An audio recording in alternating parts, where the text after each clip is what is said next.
Kali ini kita akan melakukan pembahasan baterai ya, baterai pada kendaraan, entah itu pada unit kecil maupun pada alat-alat berat, itu sebagai alat perubah energi kimia menjadi energi listrik untuk menyediakan listrik bagi sistem kelistrikan pada unit. Itu adalah fungsi secara garis besarnya ya. Tentunya teman-teman bisa mengetahui untuk kendaraan-kendaraan keluaran pada tahun-tahun sekarang itu hampir semua kendaraan, entah itu dari sepeda motor, dari mobil ataupun alat berat, bahkan unit kecil untuk mesin perkakas yang menggunakan engine, itu sekarang sudah dilengkapi dengan starter elektrik ya, sudah tidak menggunakan manual lagi. Selain dia lebih aman saat melakukan start sebuah, jadi baterai itu sangat vital sekali pada sebuah kendaraan. Kemudian kenapa di sana disebutkan dia sebagai perubah energi kimia menjadi energi listrik, dimana bisa teman-teman ketahui bahwa baterai itu di dalamnya semuanya mengandung unsur kimia dan bahan kimia. Kemudian dia mampu menjadi energi listrik untuk penggerak starter motor pada saat awal akan menyalakan sebuah engine pada kendaraan. Kemudian sebenarnya baterai itu berdasarkan konstruksinya itu dibagi menjadi dua macam ya. Yang pertama adalah konstruksi kompon. Baterai ini sel-selnya berdiri sendiri, dan antara sel yang satu dengan yang lain dihubungkan dengan lead bar ataupun sebuah konektor di luar casing baterai. Konstruksi solid, baterai ini antara sel yang satu dengan yang lain itu dihubungkan dengan lead bar di dalam case. Terminal yang kelihatan hanya dua buah hasil hubungan seri dari sel-selnya.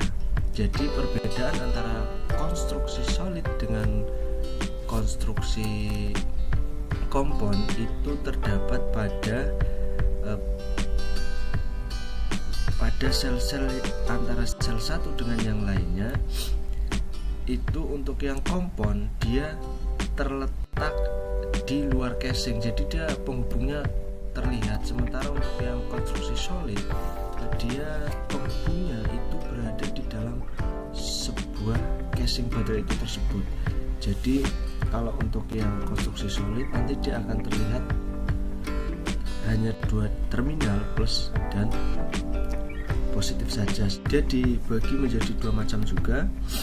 Yang pertama adalah tipe basah atau wet type. Baterai tipe basah ini terdiri dari elemen-elemen yang telah diisi penuh dengan muatan listrik. Dia diisi dengan full charge dan dalam penyimpanannya telah diisi dengan elektrolit. Nah, jadi dari pabrikan dia sudah diisi dengan full charge dan diisi dengan elektrolit dari pabrikan. Biasanya baterai ini lebih berat ya daripada baterai yang tipe kering. Sebenarnya intinya sama saja. Nanti kita di tipe kering kita akan melakukan pembahasan juga. Baterai ini tidak bisa bertahan tetap dalam kondisi full charge sehingga harus diisi cas secara berode. Jadi baterai yang tipe basah ini dia kan di dalam pengemasannya pun ataupun dari pabrikannya dia sudah terisi dengan adisur ya. Jadi dia itu dalamnya sudah terisi.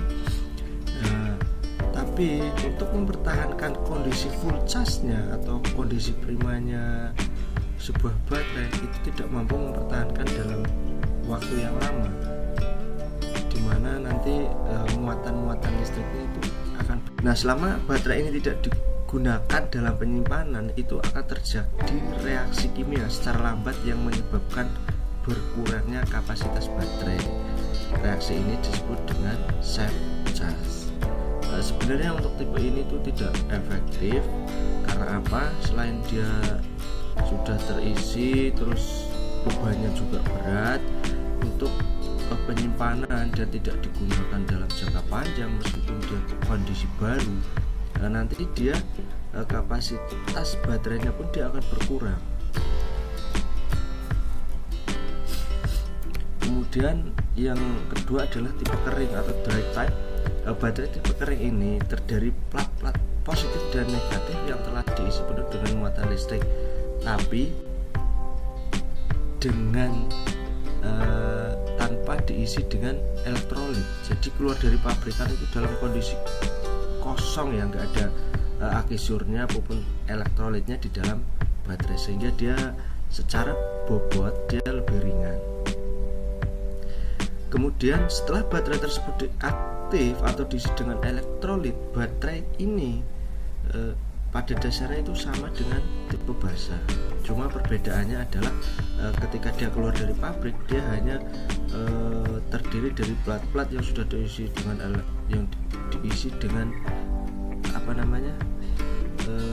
dengan muatan listrik, akan tetapi tidak ada cairan ataupun akisurnya, ataupun orang-orang menyebut, banyak yang mengatakan adalah cairan elektrolit ya.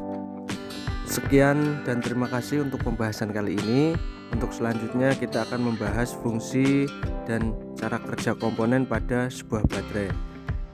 Jangan lupa selalu dukung channel kami. Wassalamualaikum warahmatullahi wabarakatuh.